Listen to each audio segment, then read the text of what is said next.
Well, hello there everybody. It is me. I know it's been quite a while because obviously the weather's been against us, and it's been the worst spring I can ever remember. But today the sun is actually shining. Wow. Look, there's like a blue colour above me, and I'm sure that's called, what's it called now?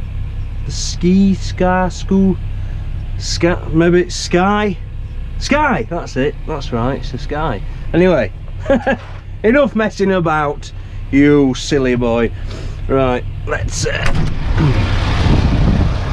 so today, as some of you can maybe see, I am on the Fendt 1050. Right, and we are going to be making a god-awful mess with our 10-furrow Kverneland plough. Oh yes.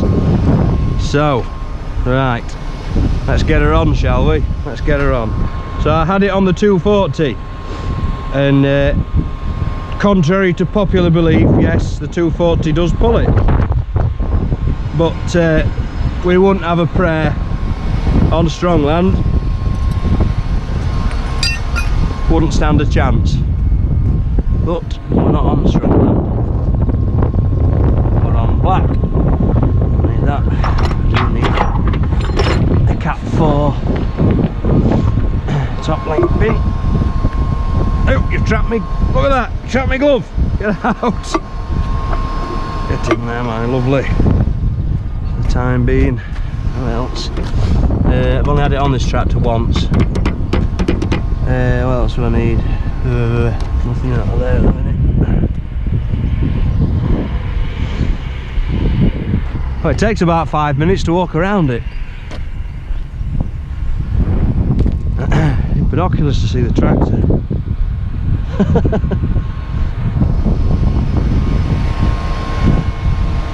Let's get show off.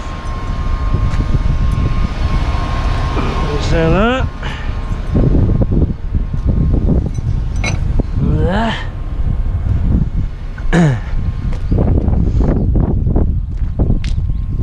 Tell you what, I'll just get the balls on, because otherwise it's going to be a video of me walking around this plough. Right, so that's the balls on. We've got this world's heaviest top link. I've got that working off of the buttons at the back, so I'm just extending it out. She drops on, she's on. Pull her back in a bit. There we go. Lift the old girl up a touch, so the balls seat down. Flip that one. That one. Right, so she's connected, she's on. Right then, so first job is connect the ISO bus. And the ISO bus is something that you plug into your tractor, and the plough talks to the tractor, and all the controls for the plough come up on the tractor screen. So it saves you having a control box, because before you'd have to have a control box mounted in the cab to do different things, and the ISO bus alleviates the need for having a control box. It all just comes up on your screen. Been about for quite a while now, ISO bus controlled things. Right, so that's in nicely. Next ones. Right. And also with this plough you have to leave it running all the time. So when I say running, I mean leave it pumping. Set your spool going and leave it, because that's how you control it. So it's always got to have a live hydraulic connection. So let's have a look. This is for pushing it out. So you go in there, come this side, you go in there, and where's the last lot? Should be another set. Wherefore art thou? There they are. This is for the vary width. Oh, let's get all these sorted out. There we are.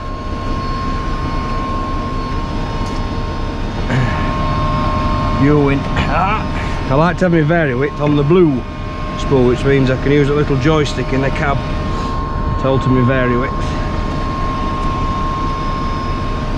You're in, you're in, you're in, you're in. Hoo-ah, they're all in. So we'll lift her up. Fold these legs in.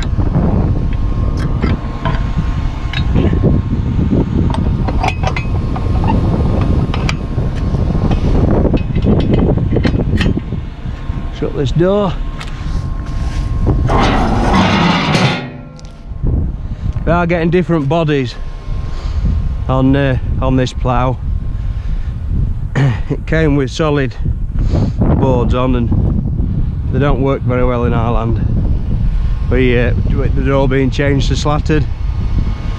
Because you'll maybe see in the video coming up that it tends to it's a nightmare for sticking to the bodies, and once it starts sticking to the bodies, then you're just bulldozing and it makes a nasty mess.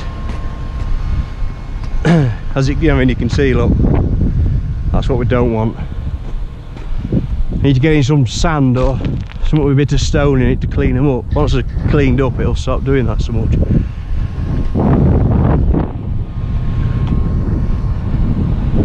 Right, we'll go to the field.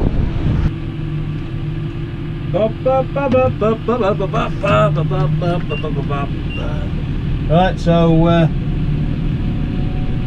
let's go to Le Field, which isn't French for field.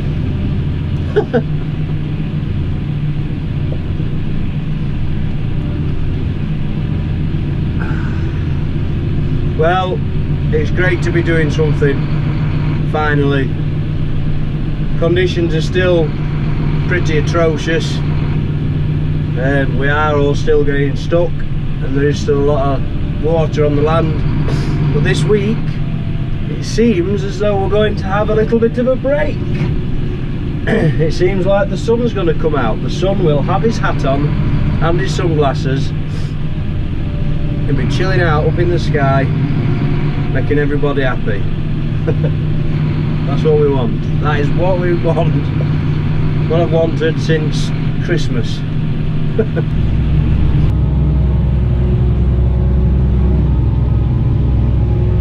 Right guys, so as you can see, we're ploughing. Hey! We're doing something. I'm actually turning some land over. I'm in a field on a tractor doing something. Brilliant. Now it's still it's a bit naughty in here. There's a wet spot further up which is pretty blooming awful, and it is, well, it's not, we're like I said, we're changing the bodies on this for slatted boards, and when I'm in this black like I'm in now, it has a tendency to stick really quite badly to the boards. But the thing is, I've got in this field I've got this black peat here, and a bit further up it goes on to like a blowaway sandbank, then it drops down into like black sand, and at the top you've got sand again. So it's like, it's all different types of soil, and that can make for, it just makes it a bit more awkward for ploughing, because certain soil types change the way the plough behaves. certain soils will bring the plough in, certain soils it'll come back out, so it can be quite difficult, and it's been a bit awkward because I've had to play around with that magic word offset that people seem to hate so much,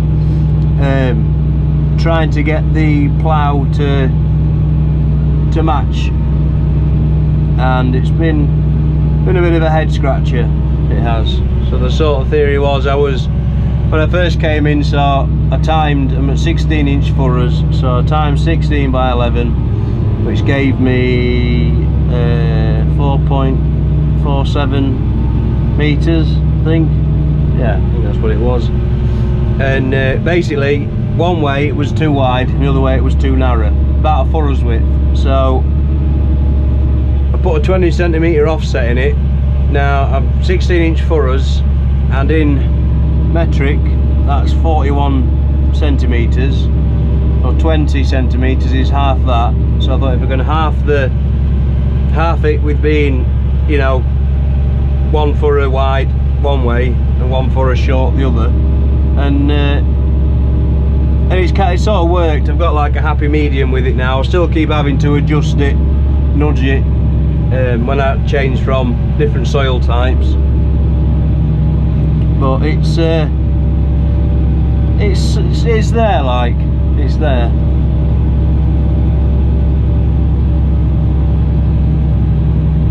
I'm trying my best to keep my head still as well, because I think some of you might have been getting a bit of motion sickness. I sometimes forget that you're perched on top of my head.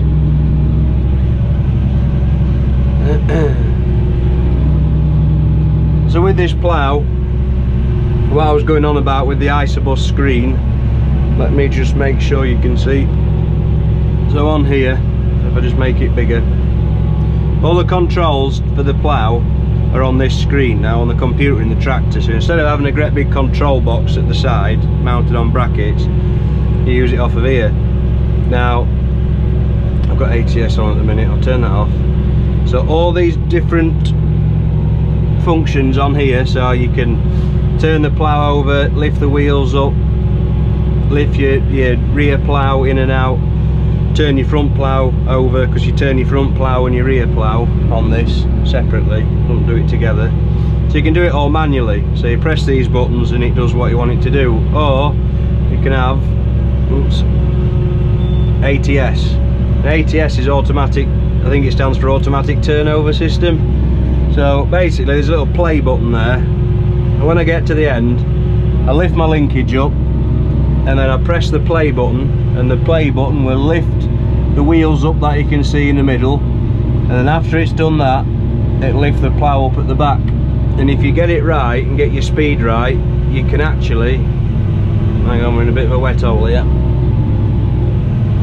told you it's a bit naughty, just ease her out a little bit. Now we've slipped into it for it. Out you come, out you come, out you come. There we go. Bit of a mess, but it's this is what it's like in real life. And you've got thousands and thousands of acres to do, and you've got a 20 square metre wet spot.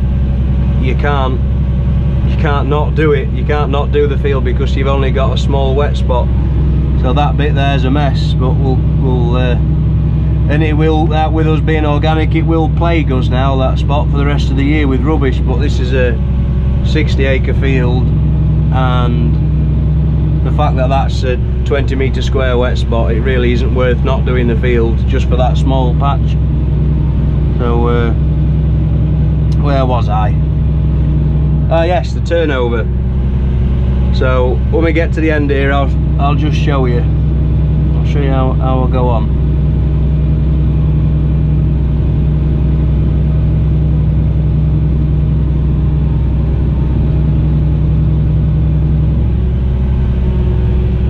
Right, so I've marked my headland out, put wheeling in. So when I come to that wheeling, I'm going to lift my linkage up there and press this play button. Now the play button now is lifting the wheels out the front and then slowly lifts the back. And if you time it right, you can get a dead straight line.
Like I said in the first bit of the video, just want to say thank you to two people.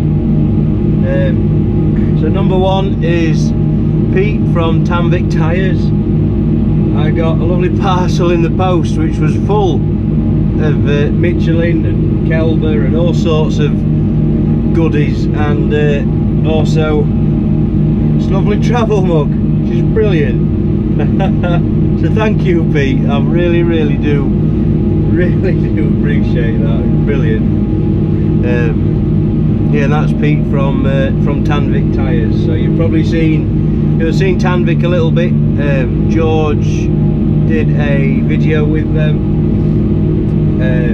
when he got the new tyres on his TW, and Kurt's done a bit with them when he did the Michelin tyres on the John Deere tractor. So they're just a good all-round company, and Pete's a sound bloke, and I just want to say thanks. So thanks, Pete. Now the second one is someone also called Pete, but Peter, and that is Peter Sutton. And Peter very kindly, well, in fact he's noticed that I have a vape. I quit smoking a while ago because it's not very good for your health, and I've got one of these vapes, and Pete owns a vape store called Vapor Nation, and I'm going to put a link in the description to his website. If his website isn't up and running yet, then I will put one at a later date. And he kindly sent me loads of different flavours to try, which is really kind of him, because I know they're expensive and there was a lot in it, and I'm just made up, like really am made up. It was brilliant. Opening that package, I was like, wow! It's like a kid at Christmas. On a more serious note, now some of you, and it's something that's quite relevant to me, I know my videos are always jolly, and that's why I've left this till the very end. Now I'm always a happy go lucky sort of chap, and you'll always see me with a smile on my face, but basically my grandfather raised me from being a kid. Basically, he brought me up. So he's not really my grandfather, he's my dad pretty much. Anyway, he's currently suffering from terminal lung cancer, and because of his age there's nothing that can be done, which is pretty tough, you know. And without him I don't know where my life would have gone or how things would have turned out. So because I'm battling with you know, going through this with my granddad, which there is no cure, and it's you know, it's chokes me up a bit because it's, well, it's, you know, there's nothing I can do. So I just happened to mention that to Peter, and he said one of his friends called Vicky, I think it's Vicky Phelan, she's been diagnosed with cervical cancer and thought she'd beaten it, and then it's reappeared again. And I think basically the NHS are saying that they can't do any more for her, which is, and she's a mother. She's got I can't remember off the top of my head how many children she's got, but there's no children ever deserve to lose a mother if there's a way to cure it, if there's a way to prolong her life. And I think there's some sort of pioneering surgery trials going on in America. Basically she's trying to get the funding together. It's expensive because obviously you have to pay for everything in America to go and have this treatment and maybe spend a few more years with the children. And when Pete said, would you mind mentioning it, and I really don't. I'm currently having to deal with the drastic horrible thing that is cancer. So when Pete said that, I thought, yeah, no, absolutely. Now I'm going to make a donation, and if I'm going to put a link in the description to a GoFundMe page, and if any of you feel like just adding, you know, adding to it, then feel free. You know, it doesn't have to be a lot, just whatever if you can spare. And being a father now myself, I can't ever imagine what my kids would have to go through if they lost me to cancer. And if there's a way to you know, prolong that, to give them more time together, and I'm all for it. If I could afford it, I'd pay for everything myself. So I know it's ending on a little bit of a sad note, so I've left it to the very end. But I just had to say that. So right, so yes, thank you Pete and thank you Peter. You're both brilliant chaps. Awesome. Love you both. Right guys, I hope you've enjoyed that little video with me ploughing. There'll be plenty more, and we'll go through, you know, we'll go over things in a bit more detail. I've said that in a lot of videos, but I do mean it. It's just you can't cram everything into one video, and I don't want to. So this is just a brief overview of me ploughing, a few little bits, and then when I get a bit more time and when I get on maybe a bit better land, we'll go through it in a bit more detail. So alright guys, thanks ever so much for watching, and I will see you very soon, hopefully drilling some cereals with that massive big lovely new drill. Fingers crossed. Come on weather, stay dry. I know you will, or you won't. I've got shorts on today, I've cursed it as well. Alright guys, ta-da.